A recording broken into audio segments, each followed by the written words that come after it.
is it worth us maybe just talking about NXT for a little bit on Tuesday and the longer situation?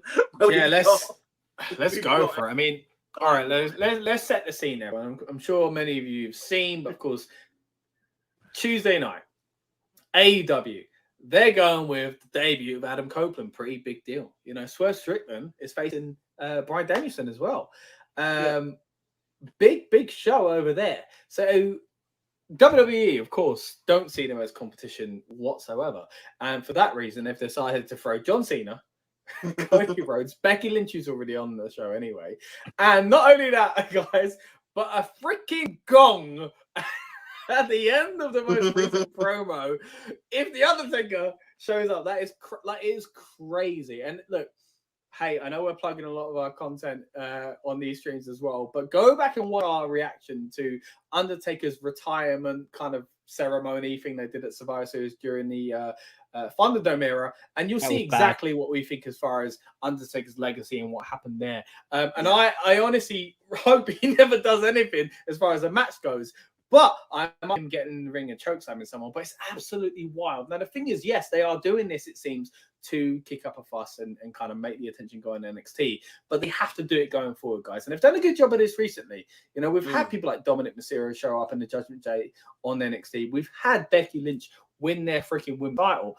But if you're going to bring John Cena and you're going to bring the flipping Undertaker, they need to help people going forward. It can't be that they've come out and done any old rubbish. It needs to help stars going forward. This is the time to really, yes, we know what it's really about. It's about ratings and AEW, but it needs to also be a kind of bonus where they can push new stars. So let's swing it around. Like you say, Lucas, it's an interesting thing to talk about.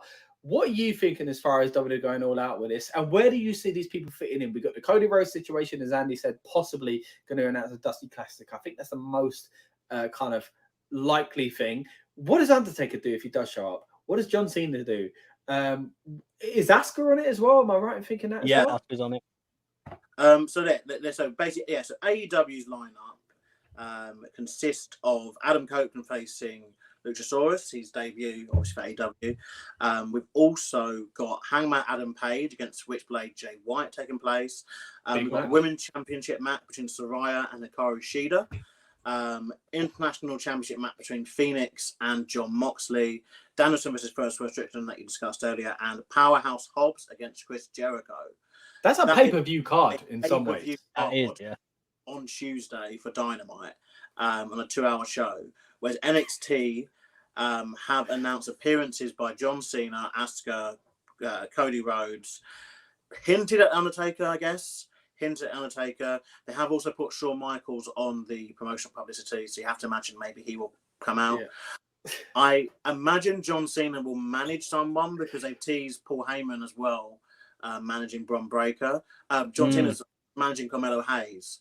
So I think they're going to do a thing where John Cena manages Carmello Hayes and then Paul Heyman manages Bron Breakker, which I think is a good way to utilize those people. Yeah. Cody Rhodes' announcement is about the NXT Dusty Classic. That makes absolute sense.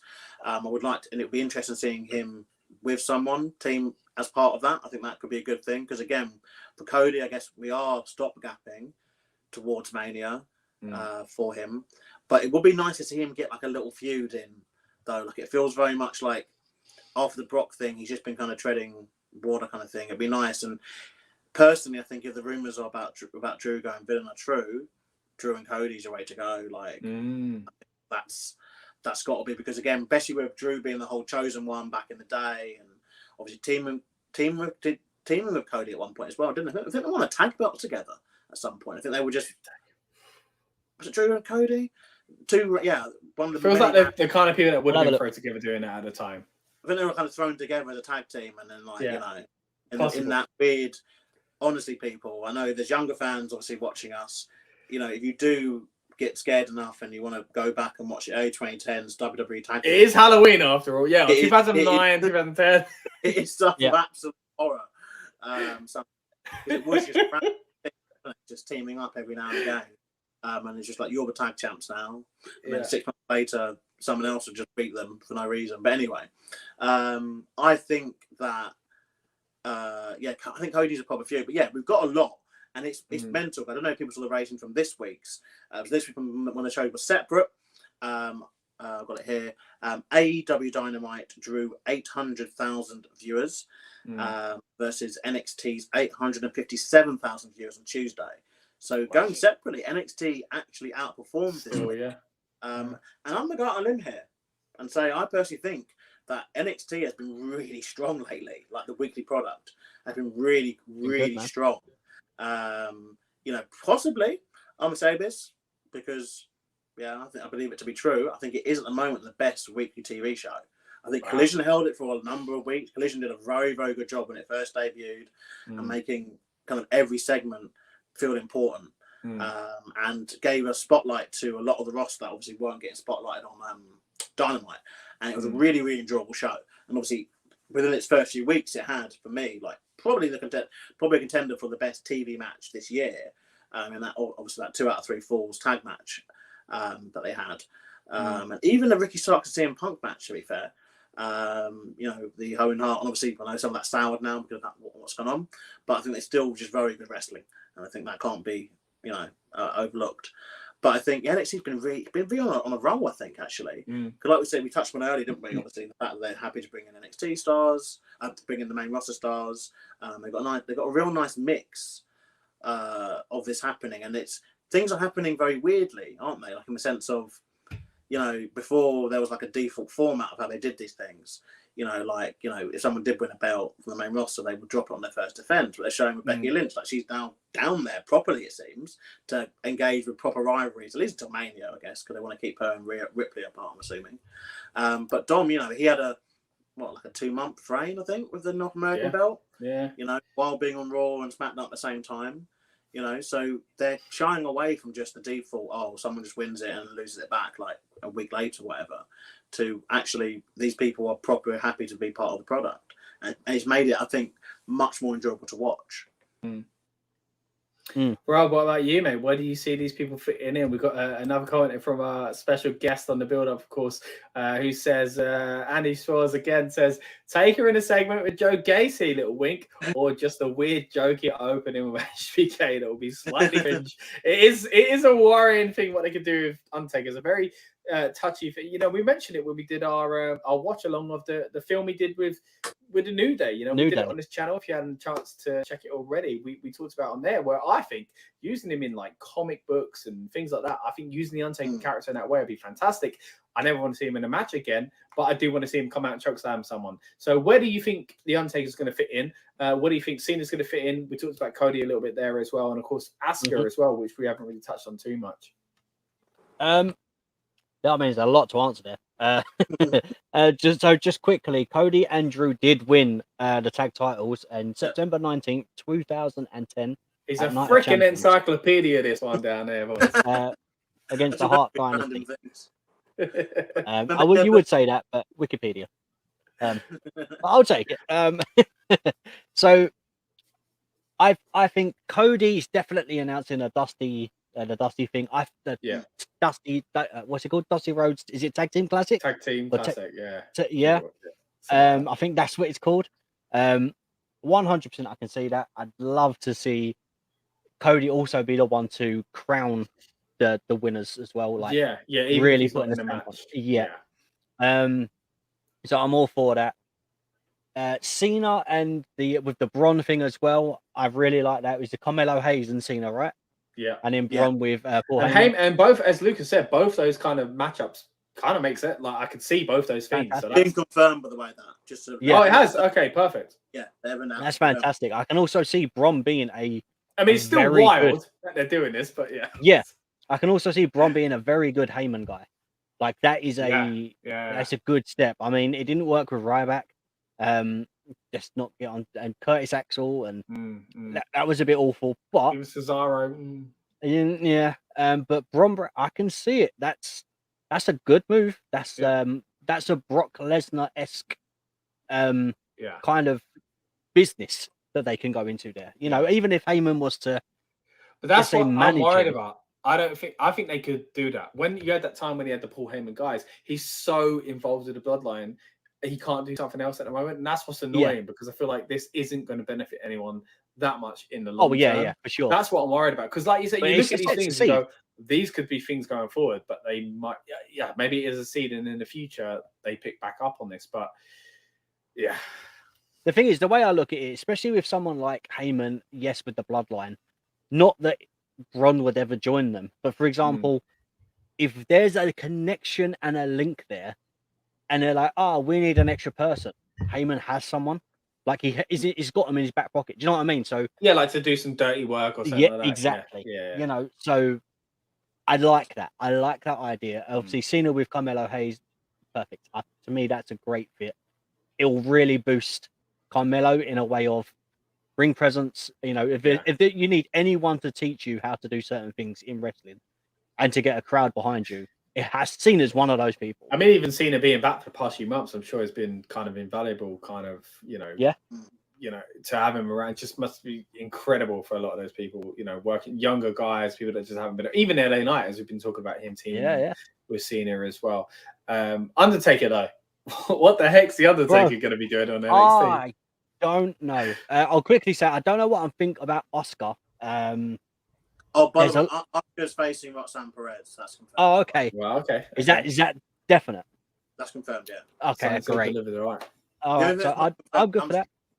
Yeah. Michael, man, I don't know. I mean, as Andrew said, the Joe Gacy thing, obviously with Schism and all that, was good. Yeah. But it's kind of, the Grizzled Young Vets, obviously they've gone, as we were discussing. When we were talking about the releases and stuff, obviously they went before that. So where do you go? Do you bring in someone new? Is there going to be like a new cryptic? That's correct. Yeah, but this is so like reactionary that they're not bringing in a new character for Undertaker. Like, he has to work with someone that's already there, and I just can't see it anywhere. Other than Andy's comment there, like it could be some cringy thing with Shawn Michaels. I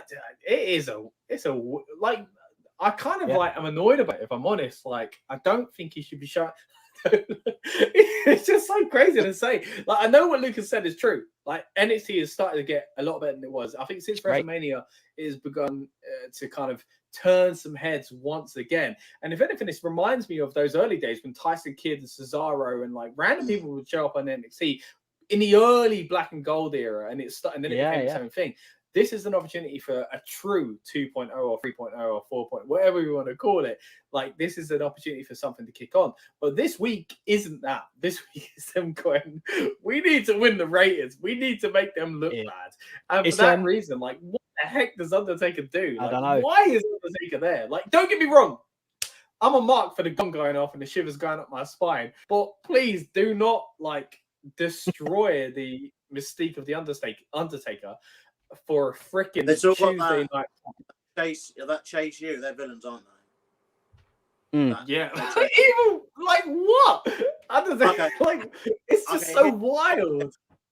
Here's what I think. They do Shawn Michaels in the ring, Taker interrupts him, they get the pop and the reaction of obviously Taker and Shawn Michaels sharing the ring together. Then they send out a goof to come out and interrupt and do the typical you're old, get out of here, blah, blah, blah. Taker choke slams, then Taker and Shawn Michaels celebrate. And that probably is the best thing they could do. That's the segment. That's way. It's a very raw, blah, blah, blah anniversary type segment. But the thing is, I think this is what this show feels like, though, in a weird way. This, in a weird way, feels more like a main roster show than an NXT show. in a weird way. Because they ain't competition, guys. Oh, it's funny. But I think this is a thing, and I guess this is where, to rewind and reiterate what I said, obviously, about the Jade Cargill signing being important and being looked at as important. That signing leading into Adam Copeland going to AEW, leading to this title Tuesday, with Edge having his first match for another wrestling organization in ever, I think. I don't think he's wrestling anywhere else outside WWE. Sexton Hardcastle and WWE to poop the bed so much. Sorry, I'm not trying to get us. I'm trying to get us kept on YouTube. Poop the bed so much that they turned to the only program that's on that air slot and said this program needs to be roster levels of star power. Like, that's I think crazy. This happened 10 years ago. Vince McMahon would have called an impromptu Cyber Tuesday pay-per-view. He said, it's true. like, we're doing Cyber Tuesday on a random Tuesday because we've got Dynamite. I think it's just, but the thing is, this is what we're going to see more of though. Yeah. And the only people that really win are wrestling fans. Like people, I don't know where NXT is this week. People are getting a very good deal because I doubt they've had enough time to kind of readjust the ticket prices, I guess. Yeah. Obviously, the show you're now getting. Capacity crowd and wherever they are, man. Like this must also be one of the smallest crowds you're going to see Undertaker in as well.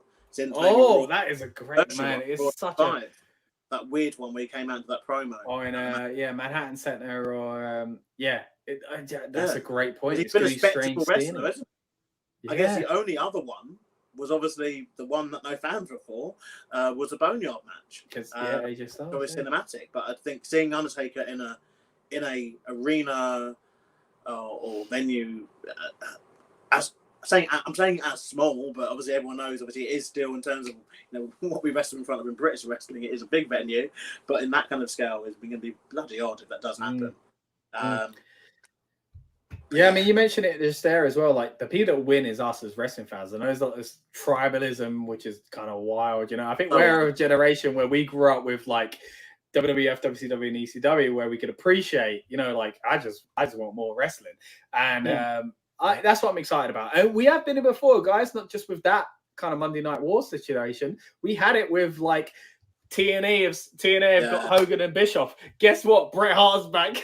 Like they've done some insane stuff in the past, but it's fascinating to kind of see them do it again and again. Even when Wednesday Night Wars started with Dynamite and NXT, we've got to be honest, they retreated and moved back from it as well. But yeah, now it seems like they're going full force. Andy says, HBK welcoming everyone for a special episode interrupted by Judgment Day, which, by the way, I love the fact that that's become a meme, that Triple H thing of him turning around the music here, and even though that would obviously never have happened, it's an edit. And say they want NXT, not Sean. Q-Take coming out, and Dom gets put in the match North American title as a result. That is fantastic. I mean, just the Judgment, that if anyone goes in with the Undertaker, Judgment Day is perfect. Yeah. But again, on NXT, didn't see it coming.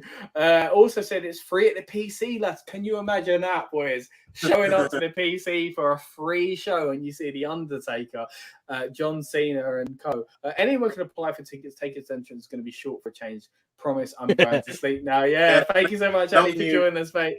We'll catch you in a bit. But some great points there, especially surrounding the NXT AEW clash we're going to get on Tuesday night. Of course, we saw Baron Corbin, another great example of a kind of main event talent going down to NXT. Of course, Lone Wolf Baron Corbin was a different thing, but now he's there with the motorbike. I've seen even people saying that is Taker showing up to say, I'm the one that rides maybe here. I mean, it's going to be a really interesting show. Looking forward to it. But again, as we said earlier on, just reiterate it really, wrestling fans are the ones that win. So let's, hey man, I might even stay up and watch both of them live. I'm freaking excited about NXT. Shut up, man. But there we go. That, again, wrestling fans win.